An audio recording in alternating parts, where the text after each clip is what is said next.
BP Assamese classes চেনেলটোলৈ পুনৰ স্বাগতম ছাত্ৰ-ছাত্ৰীসকল। আজি সপ্তম শ্ৰেণীৰ অংকুৰণৰ পাঠ 14 বিদ্যা। এইটো তোমালোকৰ আছে 110 নম্বৰ পেজত। সত্যনাথ বৰাদেৱে লিখা পাঠটোৰ প্ৰশ্নোত্তৰখিনি দিম। চেনেলটো যদি ছাবস্ক্ৰাইব কৰা নাই তেন্তে ছাবস্ক্ৰাইব কৰি ল'বা আৰু লগতে লাইক আৰু কমেণ্ট শ্বেয়াৰো কৰিবা। Thank you. এতিয়া আমি পাঠভিত্তিক প্ৰশ্নোত্তৰলৈ যাওঁ। প্ৰথম প্ৰশ্নটোত কৈছে যে পাঠটো শুদ্ধ উচ্চাৰণে পঢ়া, তোমালোকে পঢ়িবা। 2 নম্বৰ প্ৰশ্নত কৈছে পাঠটোৰ মূল কথাখিনি কোৱাৰ লিখা। এতিয়া মূল কথাখিনি পাঠটোৰ তোমালোকৰ প্ৰথমতেই দিয়া আছে, এইখিনি তোমালোকে চাই ল'বা। এতিয়া 3 নম্বৰ প্ৰশ্নত কৈছে যে উত্তৰ লিখা। ক, লিখন, কৰ্ষণ, ৰন্ধন কাম কৰিবলৈ কি কি বস্তুৰ প্ৰয়োজন হয়? উত্তৰটো লিখা। লিখন কৰিবলৈ কাপ, কৰ্ষণ কৰিবলৈ হাল, ৰন্ধন কৰিবলৈ চৰুৰ প্ৰয়োজন হয়। 3 নম্বৰ প্ৰশ্নৰ খ, সুকলমে কাম কৰিবলৈ কিহৰ প্ৰয়োজন হয়? উত্তৰটো লিখা। সুকলমে কাম কৰিবলৈ লাগতিয়াল আহিলা পাতিৰ প্ৰয়োজন হয়। এতিয়া আমি 3 নম্বৰ প্ৰশ্ন গ'লে যাওঁ। কি কৈছে? উদ্গতিৰ ঘাই আহিলা কি? উত্তৰ লিখা। উদ্গতিৰ ঘাই আহিলা বিদ্যা অৰ্থাৎ জ্ঞান বা কোনো এটা বিষয়ত বিশেষ দক্ষতা। সেইটো লিখিলে হ'ব দেই। ঘ, বিদ্যাহীন জীৱন কেনে বুলি কোৱা হৈছে? উত্তৰ লিখা। বিদ্যাহীন জীৱন বৃথা বুলি কোৱা হৈছে। বৃথা মানে কাম নাইকিয়া আৰু। সেইকাৰণে বিদ্যা মানুহক জীৱনত লাগিবই দেই। উঙ, কি কৰিলে সংসাৰত কৰ্ম কৰিবলৈ সুচল হয়? উত্তৰ লিখা। বিদ্যা বা জ্ঞানেৰে মন পোহৰাই ল'লে সংসাৰত কৰ্ম কৰিবলৈ সুচল হয়, মানে সুবিধা হয় দেই। প্ৰথম চ, পৃথিৱীত নাম উজ্জ্বলাবলৈ কি আয়ত্ত কৰিব লাগিব? উত্তৰটো লিখা। পৃথিৱীত নাম উজ্জ্বলাবলৈ আমি বিদ্যা অৰ্থাৎ জ্ঞান বা কোনো বিষয়ত বিশেষ দক্ষতা আয়ত্ত কৰিব লাগিব। হয়ো আমি নিজৰ যদি বিদ্যা নাথাকে তেতিয়া জ্ঞান নাথাকিব। জ্ঞান নাথাকিলে কোনোবা এটা বিষয়ত আমি দক্ষতা লাভ কৰিব নোৱাৰোঁ। তাৰমানে কামটো সহজে কৰিব পৰা আমি ক্ষমতা লাভ কৰিব নোৱাৰোঁ।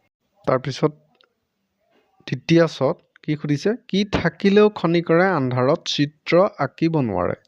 লিখনি থাকিলেও খনিকৰে আন্ধাৰত চিত্ৰ আঁকিব নোৱাৰে।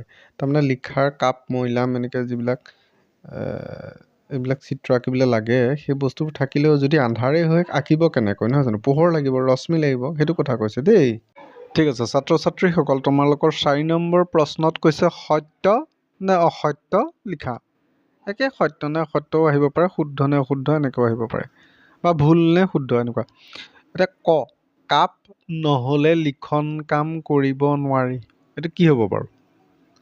সত্য। তাৰমানে কাপ মৈলাম বুলি কয় আৰু সেইবোৰ নহ'লে তুমি আৰ্ট কৰা মানে লিখিব নোৱাৰা, আঁকিব নোৱাৰা দেই। খ, বিদ্যাহীন জীৱন সুখৰ বুলি সকলোৱে স্বীকাৰ কৰে। এইটো কি হ'ব বাৰু? অসত্য। কাৰণ বিদ্যাহীন জীৱন সুখৰ কেতিয়াও হ'ব নোৱাৰে। গ, হাল নহ'লে কৰ্ষণ কৰিব নোৱাৰি। হাল নহ'লে কৰ্ষণ কৰিব নোৱাৰি, এইটো সত্য। আগৰ কালৰ খ্যাতিমন্ত লোকসকলো বৰ বিদ্যাৱন্ত নাছিল, এইটো অসত্য। তাৰপাছত আমি 5 নম্বৰ প্ৰশ্নলৈ যাওঁ। 5 নম্বৰ প্ৰশ্নত কি কৈছে? খালী ঠাই পূৰ কৰা।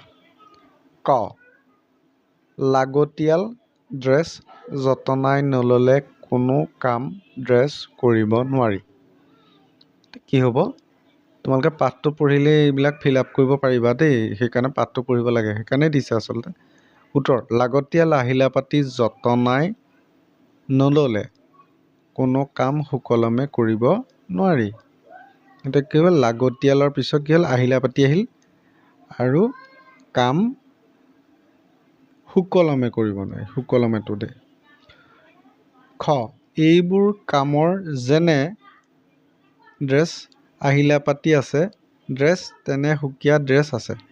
এইবোৰ কামৰ যেনে সুকীয়া আহিলা আছে।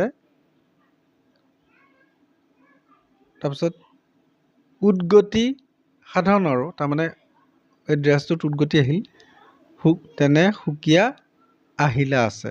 ড্ৰেছটোত আহিলা আহিল। গ, বিদ্যাই ড্ৰেছ কাটি মন ফৰকাল নকৰিলে। বিদ্যা আন্ধাৰ কাটি মন ফৰকাল নকৰিলে দেই।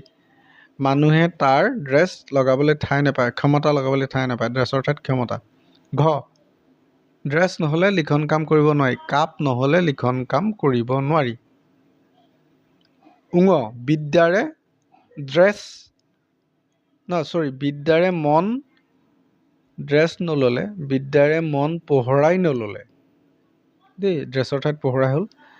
সংসাৰত ড্ৰেছ কৰিবলৈ সুচল নহয়। কি হ'ব? সংসাৰত কৰ্ম কৰিবলৈ সুচল নহয়। তাৰমানে বিদ্যাই মন পোহৰাই নল'লে সংসাৰত কৰ্ম কৰিবলৈ সুচল নহয়। মন শুদ্ধ ধুনীয়া হ'লেহে কাম কৰিবলৈ সুচল হ'ব। তাৰমানে ছাত্ৰ ছাত্ৰীসকল, ইয়াৰ পিছত তোমালোকক জানো আহাত বাক্য এটা দিছে বক্সৰ পিছত, চাইছানে? কাপ নহ'লে লিখন কাম কৰিব নোৱাৰি, চৰু নহ'লে ৰান্ধন কাম কৰিব নোৱাৰি। লিখন ৰান্ধন শব্দ দুটাই কোনো কাৰ্য বিষয় বুজাইছে। এতিয়া এইদৰে যি পদে ক্ৰিয়াৰ কাৰ্য বুজায় তাক ক্ৰিয়াবাচক বিশেষ্য বোলে। ৰান্ধন লিখন শব্দ দুটাৰ দৰে খাৱন শোৱন পঠন আদি ক্ৰিয়াবাচক বিশেষ্য। কথাবোৰ জানি ল'ব লাগিব দেই। এতিয়া 6 নম্বৰ প্ৰশ্নটো সেই তেনেকুৱা ক্ৰিয়াবাচক বিশেষ্যবোৰ বাছি উলিয়াবলৈ দিছে। তোমালোকক কি দিছে ইয়াত? 6 নম্বৰ প্ৰশ্নত পোহৰাই, খোৱা, ৰান্ধন, কথন, লিখন, শোৱা, দাৱন, পঢ়ন। এতিয়া ইয়াত ক্ৰিয়াবাচক বিশেষ্য পদবোৰ কোনবোৰ হ'ব? ৰান্ধন, কথন, লিখন, দাৱন, পঢ়ন। এইকেইটা ক্ৰিয়াবাচক বিশেষ্য পদ হ'ব দেই। ছাত্ৰ ছাত্ৰীসকল, ইয়াৰ পিছত তোমালোকক 7 নম্বৰ দিছে উদাহৰণত দিয়াৰ দৰে শব্দ গঠন কৰা। নতুনকৈ পোৱা শব্দৰ অৰ্থ অভিধানত চাই লিখা। নতুন শব্দৰ সৃষ্টি হ'ব। শ্ৰীৰ লগত মন্ত যোগ হৈ গৈছে শ্ৰীমন্ত, শক্তিৰ লগত মন্ত শক্তিমন্ত, খ্যাতিৰ লগত মন্ত খ্যাতিমন্ত। তাৰপিছত কি হ'ব? ৰূপৰ লগত ৱন্ত ৰূপৱন্ত, উৱাব দেই, উৱাব দন্ত্য আদ্য ৱন্ত, গুণৱন্ত। এতিয়া আমি অৰ্থবিলাক কওঁ। তাৰ শ্ৰীমন্তৰ অৰ্থটো কি হ'ব? নতুনকৈ শব্দ হোৱা, এইটো প্ৰত্যয়ান্ত শব্দ বুলি কয় দেই, মনত ৰাখিবা। শ্ৰীমন্ত সুন্দৰ, সুঠাম, সুশ্ৰী। শক্তিমন্ত বলৱন্ত নাইবা পৰাক্ৰমী, মানে জোৰ থকা আৰু বল থকা। খ্যাতিমন্ত মানে যশস্যাযুক্ত দেই। ৰূপৱন্ত মানে সুন্দৰ শুৱনি। আদ্যৱন্ত ধনী চহকী। গুণৱন্ত মানে জ্ঞানযুক্ত বিদ্যাযুক্ত গুণী লোক। ঠিক আছে। ইয়াত কৈছে যে এওঁলোকৰ এইটো আছে, এই অৰ্থত অসমীয়া ভাষাত এই শব্দবোৰ থাকে দেই। ছাত্ৰ ছাত্ৰীসকল, ইয়াৰ পাছত 8 নম্বৰ প্ৰশ্নত দিছে সমাৰ্থক শব্দবোৰ আঁচ টানি মিলোৱা। সমাৰ্থক মানে কি? প্ৰায় একে অৰ্থ। যেনেকৈ ইয়াত এটা আঁচ মাৰি দিছে, দেখিছেনে? সুকলমে অনায়াসে, সুকলমে কামটো কৰিলোঁ, অনায়াসে কামটো কৰিলোঁ, এনেকুৱা। তাৰপিছত আহিব সুকীয়া। সুকীয়া মানে কি হ'ব? পৃথক মানে বেলেগ বেলেগ। ঠিক আছে, মানে পাৰ্থক্য থকা। তাৰপৰা বৃথা। বৃথা মানে কি? নিষ্ফল। বৃথা জীৱন, নিষ্ফল জীৱন, এনেকুৱা আৰু। তাৰপিছত ফৰকাল। ফৰকাল মানে কি? ফৰকাল মানে পৰিষ্কাৰ বুলি কৈছে দেই, কিন্তু একে অৰ্থ নহয় আৰু অলপ অলপ মিল থকা তাৰমানে। ফৰকাল মানে কি বুলি ক'লোঁ? পৰিষ্কাৰ। তাৰপিছত পোহৰ। পোহৰ কিবা আলোক। আলোক মানে পোহৰ। লাগতিয়াল। লাগতিয়াল মানে প্ৰয়োজনীয়। এইকেইটা তোমালোকে আঁচ টানি সমাৰ্থক অৰ্থ মিলাই ল'বা দেই। ছাত্ৰ ছাত্ৰীসকল, 9 নম্বৰলৈ যাওঁ। বাওঁফালৰ শব্দবোৰৰ বিপৰীত অৰ্থ বুজোৱা শব্দবোৰ সোঁফালৰ শব্দ সম্ভাৰৰ পৰা বাছি উলিয়াই মাজৰ ঘৰটোত লিখিব লাগিব দেই। বিপৰীত অৰ্থ বুজোৱা শব্দ ইয়াত আছে, তাৰমানে শব্দ সম্ভাৰ তাৰপৰা লৈ ল'ব লাগিব। এতিয়া শব্দ প্ৰথম কি দিছে? লাগতিয়াল। এতিয়া বিপৰীত অৰ্থ বুজোৱা শব্দ কি হ'ব? অলাগতিয়াল, হয় নহয়? তেতিয়া প্ৰয়োজনীয় দৰকাৰী সেইকেইটা নহয়, তাৰমানে সেইকেইটা একে অৰ্থহে হ'ব, গতিকে অলাগতিয়াল হ'ল। উদ্গতি। উদ্গতিৰ ঠাইত কি দিছে? শব্দ সম্ভাৰত উৎপত্তি, উন্নতি, অধোগতি। ইয়াৰ অধোগতিটো হ'ব। উদ্গতি অধোগতি বিপৰীত অৰ্থ। তাৰপিছত বিদ্যাহীন। বিদ্যাহীনত অবিদ্যা, বিদ্যাৱন্ত, বিদ্যালয় তিনিটা দিছে। এতিয়া বিদ্যাৱন্তহে হ'ব দেই। আন্ধাৰ। আন্ধাৰত কি হ'ব? তিমিৰ অমানিশা পোহৰ। তিমিৰ মানেও আন্ধাৰ, অমানিশা মানেও আন্ধাৰেই বুজায়। আন্ধাৰৰ বিপৰীত তেতিয়াহ'লে কি হ'ব? পোহৰটো আহিব। এনেকৈ তোমালোকে বিপৰীত অৰ্থটো সোমাই দিবা। ঠিক আছে। ছাত্ৰ ছাত্ৰীসকল, ইয়াৰ পাছত তোমালোকক 10 নম্বৰ প্ৰশ্নত বাক্য ৰচনা কৰিবলৈ কৈছে।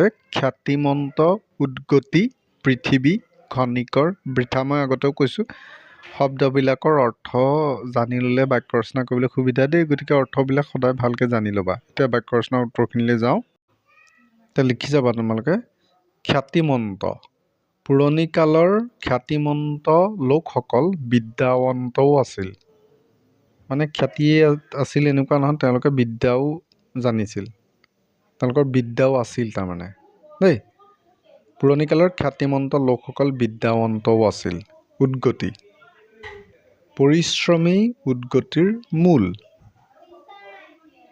পৃথিৱী, পৃথিৱীখন সজীৱ কৰি ৰাখিবলৈ আমি বৃক্ষৰোপণ কৰিব লাগে। খনিকৰ, চন্দ্ৰকুমাৰ আগৰৱালাক প্ৰতিমাৰ খনিকৰ বুলি কোৱা হয়। এই চন্দ্ৰকুমাৰ আগৰৱালা এজন কবি আছিলে জোনাকী যুগৰ দেই।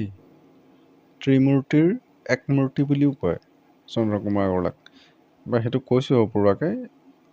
তাৰপিছত আমি বৃথা, জ্ঞান অবিহনে মানৱ জীৱন বৃথা বুলি ক'ব পাৰি।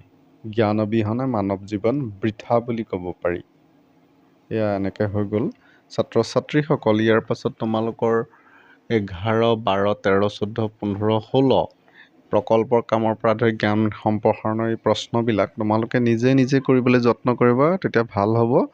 বাকী আজি এই ক্লাছটো মই ইমানতে সামৰিছোঁ। BP আছামিজ ক্লাছেছ চেনেলটো চোৱাৰ বাবে ধন্যবাদ। ছাবস্ক্ৰাইব কৰিবা, লাইক কৰিবা, কমেণ্টো কৰিবা দেই। Thank you, bye by.